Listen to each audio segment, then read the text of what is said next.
નમસ્કાર, ખબર ગુજરાત સાથે હું છું મનીષ। રાજ્યના તમામ સમાચારો જોવા છે અને સૌથી પહેલા વાત કરવી છે એક શરમજનક સમાચારથી કે જેમાં ગુજરાતમાં નાના નાના ભૂલકાઓનો વેપાર ચાલે છે। પાટણનો એક કિસ્સો કે જેના કારણે આખા ગુજરાતમાં ચકચાર મચ્યો। પાટણ બાળ તસ્કરીમાં હવે સૌથી મોટો ખુલાસો એ થયો છે કે સમી નજીક જમીનમાં अन्य बाळकने पण दाट्યું હોવાની વાત સામે આવી છે। તે સ્થળે ખાડો ખોદ્યો તો માત્ર મીઠું મળ્યું, બાળક ન મળ્યું। ડોગ સ્ક્વોડની મદદ લેવાઈ છે। આરોપીઓને સાથે રાખીને બાળકની શોધખોળ શરૂ કરાઈ। દાદર ગામ નજીક બનાસ નદીમાં દફન કરવામાં આવ્યું હતું। નદીના પટમાં બાળકના અવશેષોની શોધખોળ હાથ ધરાઈ, જેમાં 3 આરોપીઓના રિમાન્ડ દરમિયાન ખુલાસો થયો છે। પોલીસે બાળ તસ્કરીના મુદ્દે 3 લોકોની ધરપકડ કરી છે।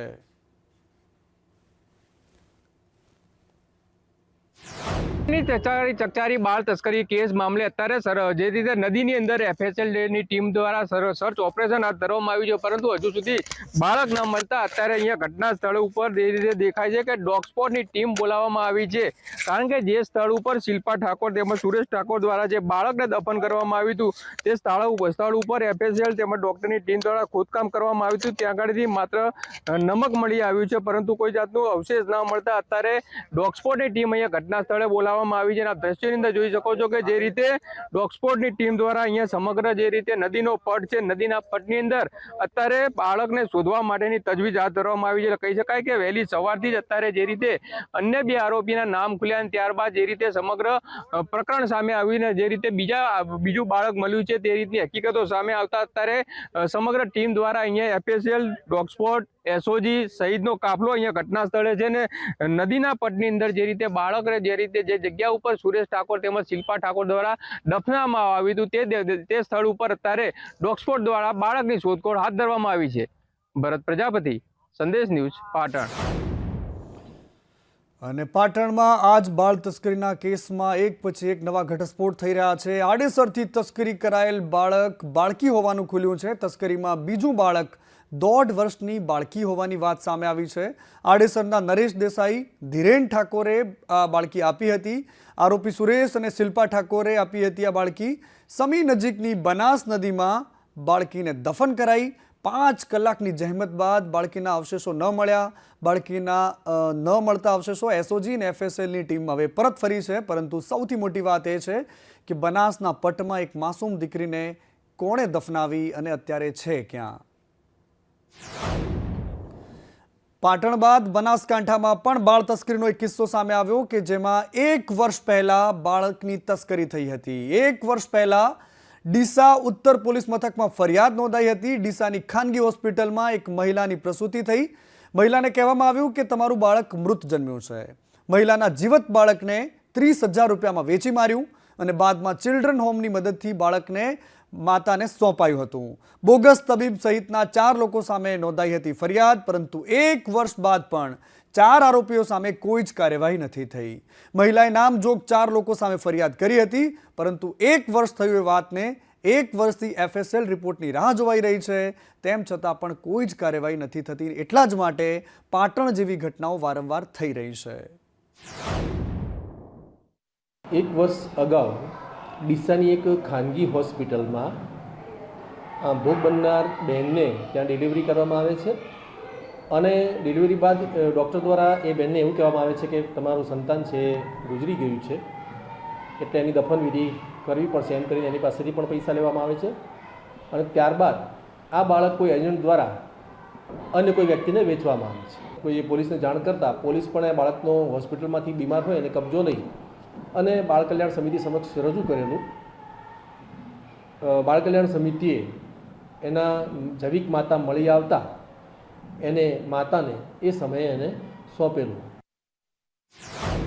અને બીજી બાજુ ગુજરાતમાં સૌથી વધારે ચકચારી બનેલું એ બીઝેડ કૌભાંડ, અને જેમાં સીઆઈડી ક્રાઇમની તપાસનો ધમધમાટ। માલપુર ખાતે આજે સીઆઈડી ક્રાઇમની ટીમ દ્વારા ફરી એકવાર તપાસ કરાઈ। એજન્ટ મયુર દરજીની બાજુમાં દુકાનમાં તપાસ કરાઈ। નાણાકીય વ્યવહાર અંગે પણ સઘન તપાસ થઈ। રોકાણકારોની યાદી સાથે નિવેદન લેવાની કાર્યવાહી હાથ ધરાઈ છે। 15થી વધારે રોકાણકારો પાસેથી નિવેદનની પ્રક્રિયા પણ હાથ ધરાઈ છે। ધીરે ધીરે લોકો સામે આવી રહ્યા છે, ખુલીને પોતાની વાત રાખી રહ્યા છે, કોઈ ફરિયાદ કરાવી રહ્યું છે, પરંતુ બધાની વચ્ચે એક મુદ્દો સૌથી વધારે ચર્ચામાં છે કે આ બીઝેડના કેટલા ભાગીદાર છે। કૌભાંડી ભૂપેન્દ્ર ઝાલાના કારનામા બહાર પડ્યા પછી દરરોજ એક ને એક નવા એપિસોડ બહાર પડતા જાય છે.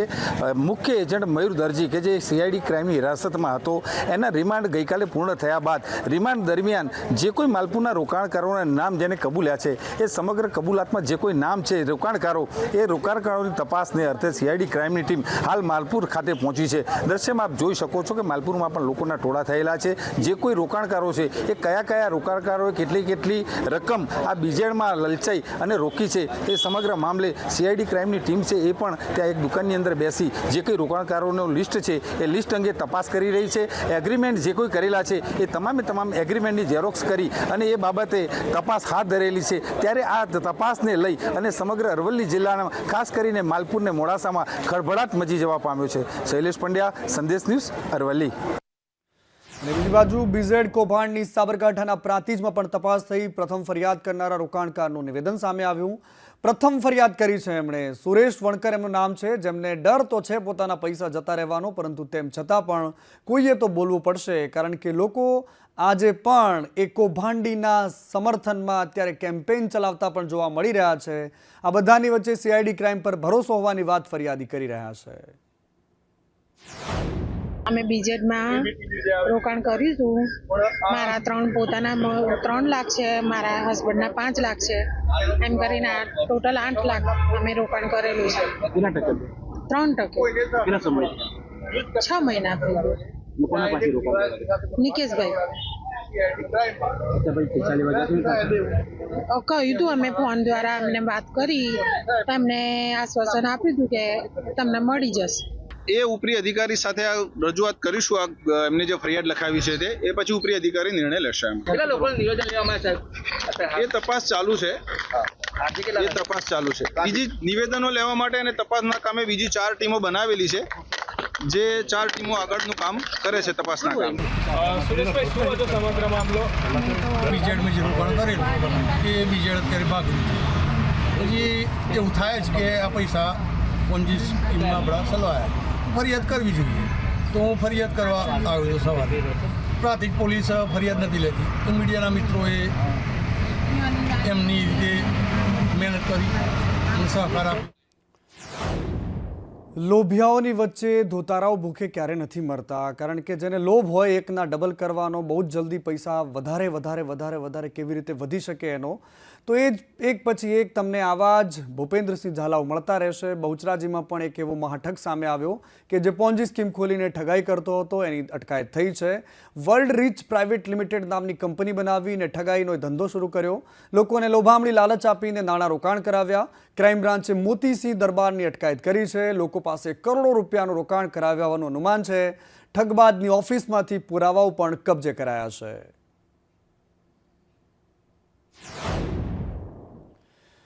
અને બીજેપીના ભારતીય જનતા પાર્ટીના એક મહિલા નેતાનો મૃતદેહ મળ્યો છે સુરતથી, અને એ સવાલોના ઘેરામાં છે, કારણ કે સુરતના ભીમરાદ સ્થિર ઘરમાંથી આ મૃતદેહ મળ્યો છે. 34 વર્ષીય દીપિકાબેન નરેશભાઈ પટેલનું મોત થયું. વોર્ડ નંબર 30માં તેઓ મહિલા મોરચાના પ્રમુખ છે.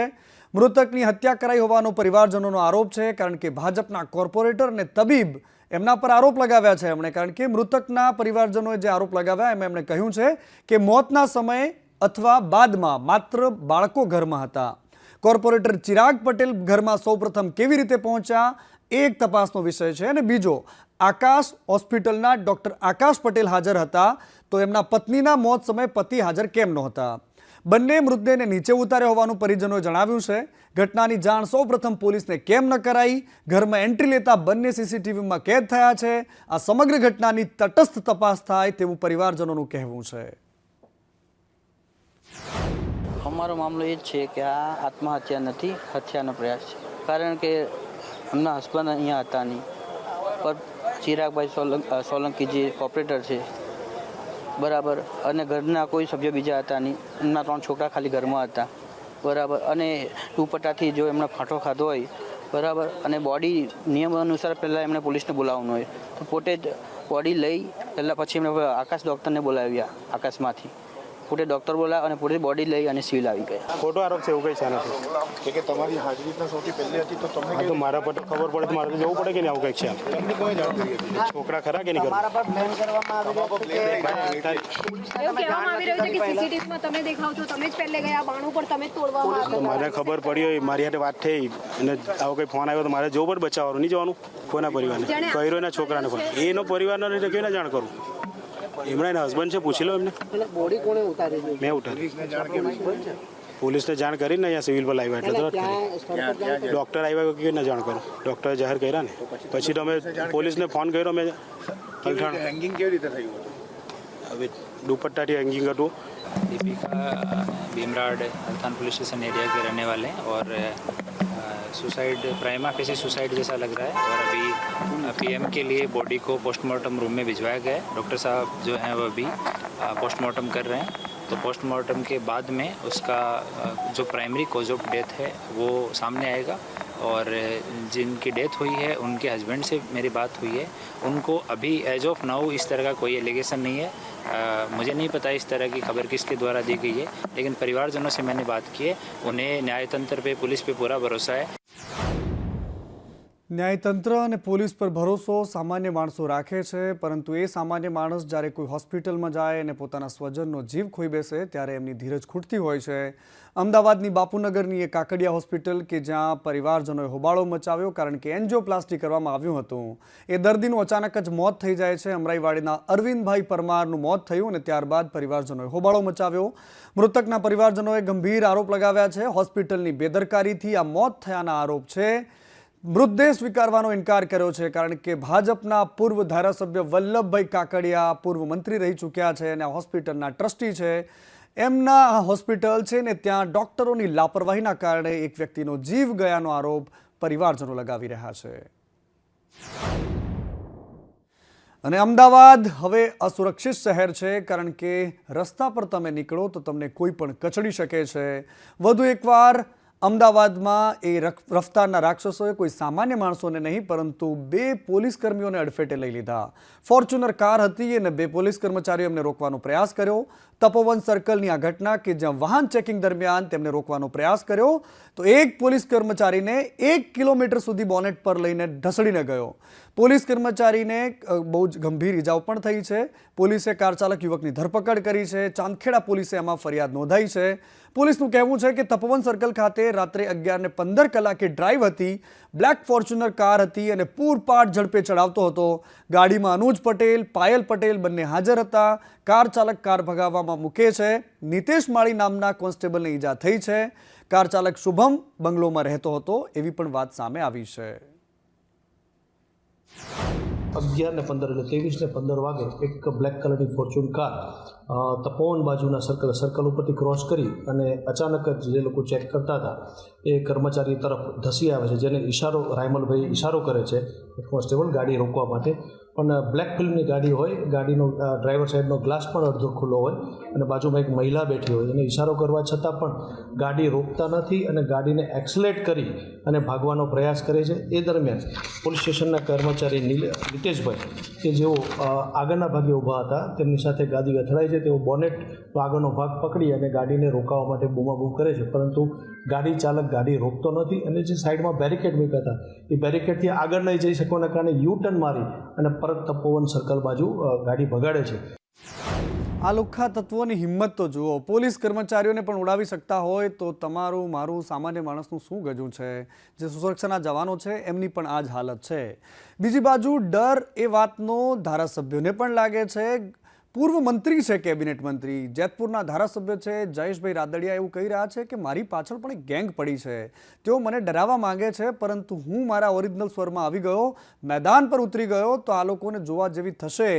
અને એમણે કહ્યું કે તાકાતથી સમાજનું નેતૃત્વ કરતા મને આવડ્યું છે. કેટલાક લોકો મારી પાછળ પડ્યા છે. ખબર નહીં શું વાત છે, પરંતુ એક ગેંગ મારી પાછળ પડી છે. પરંતુ એમણે ધમકી આપતા કહ્યું છે કે મારે મેદાનમાં ઉતરવું પડશે તો ઉતરીશ. પરંતુ અહીં સવાલ એ છે કે જયેશ રાદડિયા કોને ધમકી આપી રહ્યા છે? કોણ એમની પાછળ પડ્યું છે? કઈ ગેંગ છે કે જે જયેશ રાદડિયાને ધમકાવી રહી છે? તો કરી છે એટલે રે, બાકી નથી કરવું એનાથી કાંઈ નથી થતું. એવા નડિયા ગણવાવાળા જે લોકો છે ને મારે આ જાહેર મંચ ઉપરથી કદાચ કેવું ન જોઈએ પણ ના છૂટકે કેવું પડે છે કે એ સારું કામ કરવાના પ્રયત્નો કરતા હોય એમને અવરોધમાં અટકા નાખવાનું બંધ કરી દેજો. નકર તાકાતથી સમાજનું નેતૃત્વ જેમ અમને કરતા આવ્યું છે, પરિણામ આપતા આવ્યું છે, એમ પછી હવે વચ્ચે આવ્યા એના પછી મારે હિસાબ કરવા ન પડે, એ મેદાનમાં મારે ઉતરવું ન પડે. નથી ઉતરવું, સમાજની વાત આવે છે ત્યાં સુધી, પણ કીધું કે છેલ્લે એન્ડ સુધીમાં મને જો હેરાન કરવાના પ્રયત્નો કરવાના થાય કે ટોટકે નક્કી કરી લીધું હોય છે તો પછી હું રાજકીય માણસ છું. છેલ્લે સામે વાર કરતો મને આવડે છે, કદાચ એ સમય આવે ત્યારે મારે મેદાનમાં ઉતરવું ન પડે.